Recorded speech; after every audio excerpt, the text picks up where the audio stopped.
haven't been on camera for a while. You can see I actually cut my hair pretty short. A lot of the footage you'll see in this video is from about a year ago where my hair is much longer. But essentially about a year ago, I went on this trip to Orlando, Florida.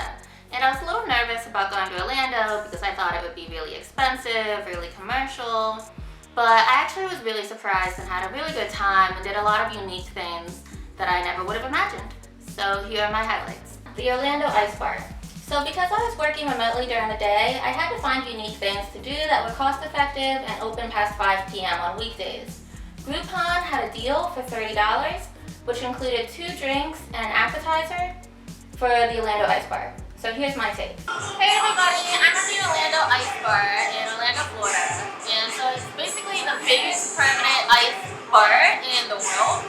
So everything around us is blocks of ice, like everything. And they give you this nice coat to stay warm and gloves to stay warm, but it's still kind of really, really cold, which is crazy because outside's so hot. It's like 90 degrees outside in Florida right now. We're sweating, walking around. But in here, we're both freezing. Honestly, the food was pretty bad, but the drinks and environment made it worth the $30 visit. Number 2, Rainbow Springs. So by far, my favorite part of the trip was visiting Rainbow Springs. It closes around 5 or 6 p.m., so I had to take a half day off work to be able to see it, but it was worth it.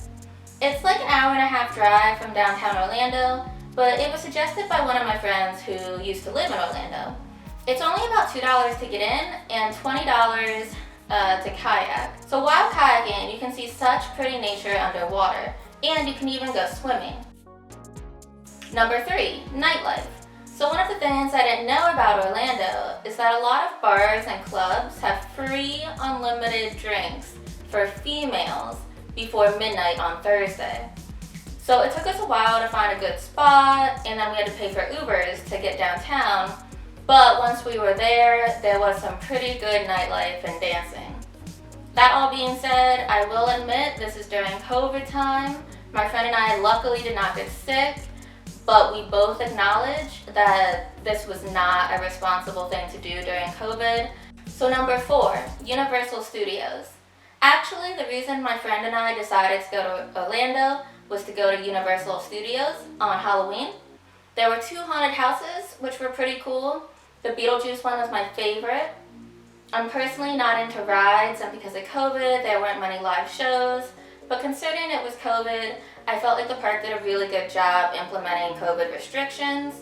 It was cool to see what Universal Studios was all about, and I like trying Harry Potter butterbeer. Hey everybody, I'm in Harry Potter World, Universal Studios in Florida. And currently drinking some butterbeer from Harry Potter.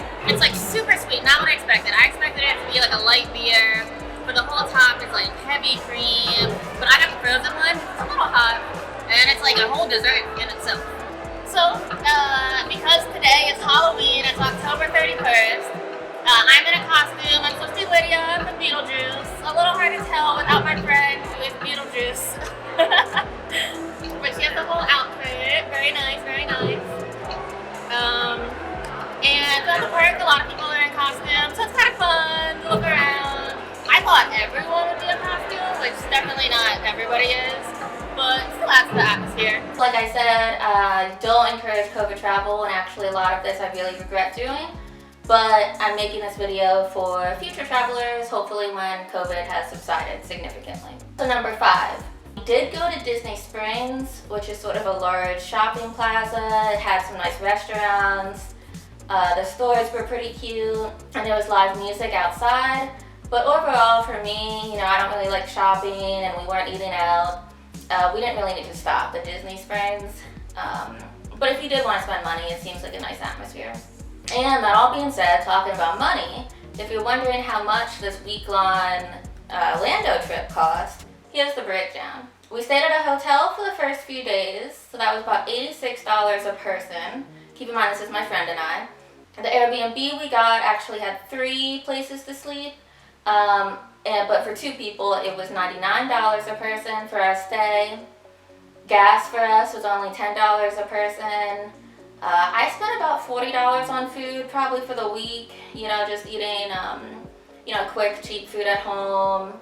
And then I think we went to like Panda once. But really what cost the most of this trip was Universal Studios. This was something, we did just because of Halloween, but you could choose to or to not do this, of course. And then Nightlife, like I mentioned before, a lot of it was the Ubers and the ice bar, but most of our drinks were actually free on that Thursday night. So the total is a chunk of money, but considering that I only used half a vacation day, I think it was worth it. If I wasn't working full-time during that, I would have done so many more things in nature, maybe even checked out Disney. But overall, thanks for watching, and check back next week for another video.